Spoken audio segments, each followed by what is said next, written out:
J'ai dit, ce Soris Ramakan Goïta là, il a 3 fils qui sont Koréan Guilé, Koréan Mamoudou et Damangine. Les descendants de Damangine devinrent de l'ethnie Bambara et eurent comme patronyme Diara. Quant à Koréan Guilé, il eut 4 fils, dont Sambou Guilé, Kous Farimtoma, Famoussa Oulé et Segali.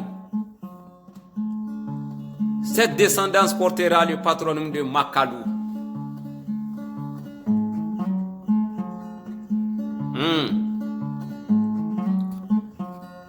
Allons-y doucement.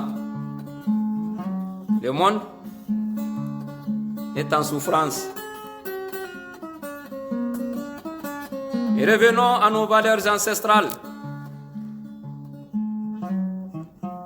La course effrénée vers l'or. La course effrénée vers l'économie décime et détruit nos valeurs patrimoniales. Dundu, laisse-moi te renseigner sur les Dabo et te dire que la branche aînée de cette famille se trouve au Bambou. Bambou. L'ancêtre s'appelait Sano Kingi Dabo, ayant pour frère Dougou Honti Madiba et Kantim Bamba. C'est à Mamakono qu'ils déposèrent leur sacrifice propitiatoire. Ensuite de là-bas, ils se rendirent à Bambin, de Bambin à Nongonso, et de là-bas sur la colline de Samura Mouralia.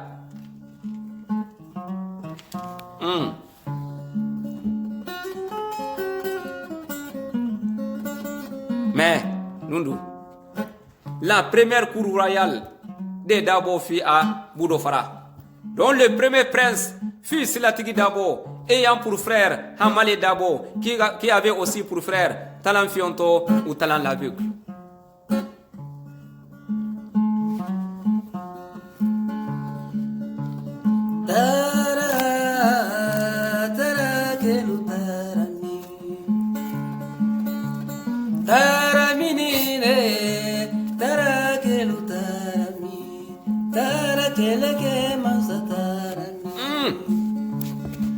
Il y a eu des hommes intraitables dans le Djébé. Il y a eu des hommes intraitables dans le Kouroudougou. Des hommes intraitables dans le Konkodougou. Des hommes intraitables dans le Wonton-Ha, dans le Merentambaya. Des hommes d'une valeur exceptionnelle dans le Sintédougou. Certains ont giflé le blanc, d'autres l'ont insulté grossièrement.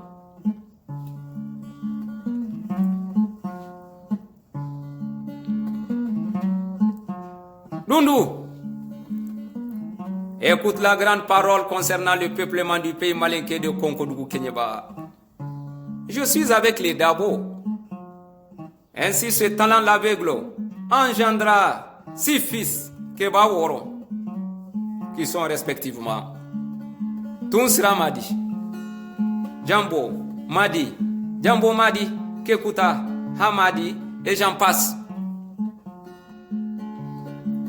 Oh Dundu, toi l'homme à la plume affûtée, que retenir de Fofana?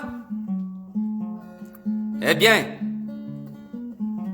leur descendance vient de Nurukuru à travers l'Ayankama et l'Ayamburama.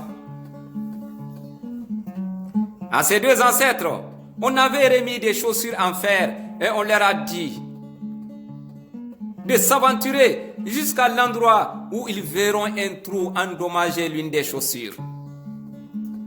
Ils devront alors s'installer en cet endroit pour régner infailliblement sur la contrée. C'est ainsi qu'arrivés à Kama, ils y campèrent et se reposèrent. De Kama, lieu d'escale, ils arrivèrent à Mansakurubodala, où ils constatèrent le signe sur la chaussure. Alors là, ils campèrent définitivement. Ainsi, les 2 frères se séparèrent. Mansa Sarai resta à Galassi, tandis que Mansa Tamba partit à Gindinsou. Quant à Mansa Gopé et Mansa Banja, ceux-ci s'installèrent à Kama et Joni. Écoutez l'histoire du peuplement et la dispersion du monde malinké. Ces deux patriarches trouvèrent un captif nommé Doutoumou Djongo aux abords d'un cours d'eau de Joni. Dundu, les esclaves de Joni trouvent leurs origines à Souloun, Bagadougou. Il faut retenir que Souloun et Bafi sont unis par l'histoire à partir de Kassa Mamoudou et Sandigi Magata.